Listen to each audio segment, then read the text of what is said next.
வணக்கம். இன்றைக்கி ஒரு சின்ன குட்டி கதை. ஒரு பங்களா, அங்கே ஒரு தாத்தா பாட்டி. அவருக்கு ஒரு 80 வயசு இருக்கும், பாட்டிக்கு ஒரு 75 வயசு இருக்கும். அவர் அவங்க யூஸ்வலாக அந்த இடத்துல வாழ்ந்துக்கிட்டு இருக்காங்க. அவங்க பசங்கள்லாம் ஃபாரினில் இருக்காங்க. தாத்தா பாட்டியும் ஒரு 8 மணிக்கு சாப்பிட்டுட்டு உடனே படுத்துருவாங்க. அந்த மாதிரி ஒரு நாள் படுத்துருக்கப்போ ஜன்னல் 11 மணி இருக்கும், ஜன்னல் டக்கு டக்கு டக்குன்னு சத்தம் கட்டுச்சு. உடனே டக்குன்னு எந்திரிச்சு அப்படியே தடுமாறி ஜன்னலை சாத்த போனார். அப்போது வெளியில் பார்த்தா கார் ஷெட்டில் திருடங்க அந்த ஷட்டரை உடச்சிக்கிட்டு இருக்காங்க. அப்படியே கூர்ந்து கவனித்தா ஒரு 5-6 பேர் இருக்கும். ஐயோன்னு பதறி போய் மெதுவாக ஃபோன் எடுத்து போலீஸுக்கு ஃபோன் பண்ணார். உடனே போலீஸ்காரங்க எடுத்தாங்க. ஐயா நான் இங்கே இந்த அட்ரஸ்லேருந்து பேசுகிறேன், இங்கே ஒரு 6 திருடங்க இருக்காங்க, கார் ஷெட்டை உடச்சிக்கிட்டு இருக்காங்க, நாங்கள் வயசானவங்க, கொஞ்சம் சீக்கிரம் வாங்க, 2 பேர் மட்டும்தான் இருக்கோம், சரி கொஞ்சம் சீக்கிரம் வர முடியுமா அப்படின்னாரு.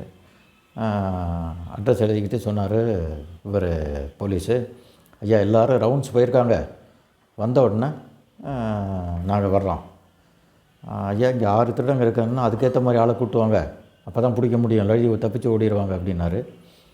இல்லை நீங்கள் வைங்க, நான் அதுக்குள்ளே எல்லாேருக்கும் இன்ஃபார்ம் பண்ணுறேன், ஆனால் எல்லோரும் ரவுண்ட்ஸ் போனதுனால எங்கெங்கே எப்போ வருவாங்கன்னு சரியான டீம் இல்லை, வந்த உடனே நான் கூட்டிகிட்டு வரேன் அப்படின்னு சொன்னார். தாத்தாவுக்கு ரொம்ப ஏமாற்றமாயிடுச்சு. என்ன பண்ணுறதுன்னு இப்படி சொல்கிறாரு அவர் அப்படின்னு அப்படி யோசிச்சுக்கிட்டே வந்தார். டக்குன்னு ஒரு யோசனை தோணுச்சு. திருப்பி ஃபோன் எடுத்தார். ஒரு 2 நிமிஷத்தில் திருப்பி ஃபோன் பண்ணார் போலீஸ் ஸ்டேஷனுக்கு.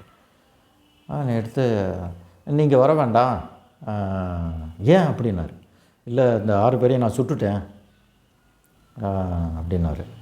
ஐயோ அப்படின்னு டப்புன்னு ஃபோனை வச்சுட்டு கொஞ்ச நேரத்தில் ஒரு பெரிய போலீஸ் படை இறங்குது. ஆம்புலன்ஸு, டாக்டரு எல்லாம் கடன்னு இறங்குனாங்க. இறங்கி பார்த்தா திருடங்க இருந்தாங்க, சுற்றி உழைச்சி பிடிச்சிட்டாங்க 6 பேரையும். பிடிச்சி அரெஸ்ட் பண்ணி உள்ளே தூக்கி வச்சாங்க. உடனே தாத்தா கிட்ட ஐயோ என்ன நீ இப்படி சொன்ன, இது சுட்டுட்டேன்னா அப்படின்னா, நீங்கள் கூட தான் சொன்னீங்க போலீஸ் டீம் இல்லை ரவுண்ட்ஸ் போனாங்கன்னு, இப்போ எவ்வளோ போலீஸ் வந்தாங்க அப்படின்னாரு. அதனால் இதுலேருந்து என்னென்னா, ஒரு வயசானவங்கள நான் ஒரு உதாசீனப்படுத்தாமல் அவங்களுக்கும் சமயோசிதமாக யோசிக்கிற இது இருக்குது, பவர் இருக்குது அப்படிங்கிறத நம்ம இது மூலமாக சொல்கிறோம். நன்றி, வணக்கம்.